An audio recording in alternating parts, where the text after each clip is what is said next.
ஏன் கடிகாரத்தை உயரமாக வச்சுருக்காங்கன்னு தெரியுமா? காலங்கிறது உயர்வான விஷயங்க. அந்த உயர்வான விஷயத்த உயர்வாக ஒசந்து பார்க்கணும் அப்படிங்கிறதுக்காக தான் கடிகாரத்தை மேலே கட்டியிருக்காங்க.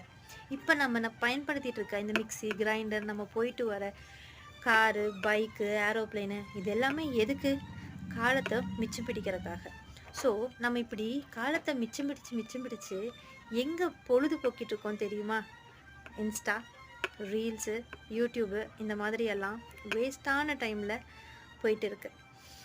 ஸோ போக்கு அப்படிங்கிறதே அது போக்குறதுக்கான பொழுது கிடையாதுங்க. அந்த பொழுதை ஆக்கிறதுக்காக அப்படிங்கிறத நம்ம மைண்டில் செட் பண்ணணும். ஸோ நமக்கு கிடைக்கிற காலத்தை சேவ் தான் பண்ணுமே தவிர அதை வேஸ்ட் பண்ணக்கூடாது. ஏன்னா ஒருக்கா அது போயிடுச்சுன்னா திருப்பி வராதுங்க.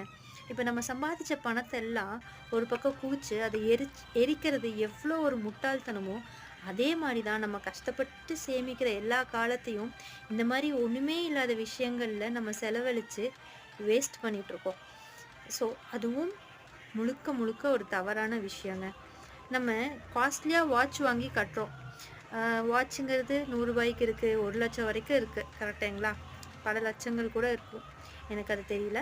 ஸோ எத்தனை 100 ரூபாய்க்கு வாங்கினாலும் சரி, லட்சக்கணக்கில் நீங்கள் வாங்கி கட்டினாலும் 24 மணி நேரம் தான் இருக்குமே தவிர, காஸ்ட்லியாக நான் லட்சக்கணக்கில் வாங்கியிருக்கேன் அப்படின்ட்டு 25 மணி நேரம்ட்டெல்லாம் எதுவும் இல்லைங்க.